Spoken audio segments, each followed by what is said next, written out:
Zane, as you're a Bears fan, just like me, what are your initial thoughts and takeaways from that game? Yeah, I think my panic meter 1 to 10 is maybe a 4.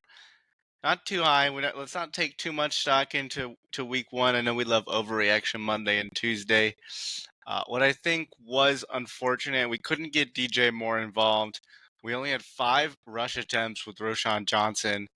The Bears just don't really have an identity, and the only thing that creates a spark is Justin Fields scrambling for his life, and that's just not a Yeah. recipe for consistent success.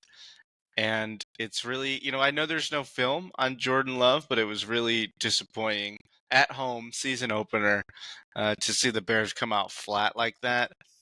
I think we need to see significant improvement in terms of scheme, offense and defense, uh, or it's going to be a long season. You already got the Lions who won their first game and the Packers who won their first game.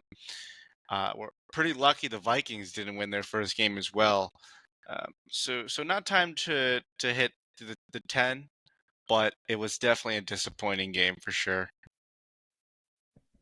Yeah, very disappointing considering that you're playing your rival week one. You know Aaron Rodgers is gone. This is your time to make a name for yourself in the division. Take that next step. The division's wide open, right? Once Aaron Rodgers leaves Green Bay, the division's for anyone. I know the Detroit Lions had a really good end of the season, and the Vikings are always kind of there, but really, it's up to any team to kind of just take a stranglehold on a division and just hold it. And the way Jordan Love played, it seems like they're not going to let it go anytime soon.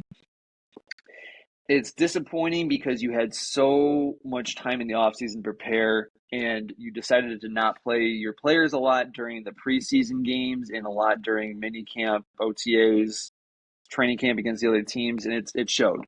And that's kind of what you get when you don't play your players. Corey, as an impartial observer, I was a Browns fan, but you watched a lot of football. What were your initial takeaways from the Bears? Just not even this week one, but just kind of the approach that they've taken and the progress or lack thereof from last year to this year.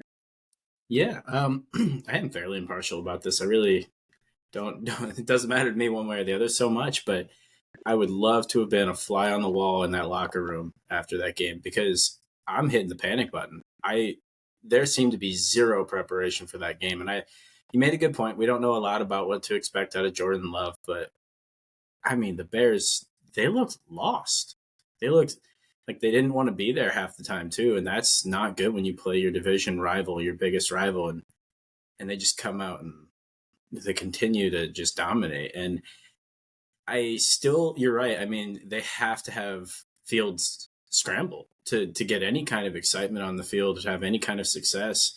And he actually has some weapons and tools now. And it's like, did they not scheme up any kind of electric play? Like, that's a big game to drop at the beginning of the season. And I don't know. We know that having faith in the Bears front office is a scary idea.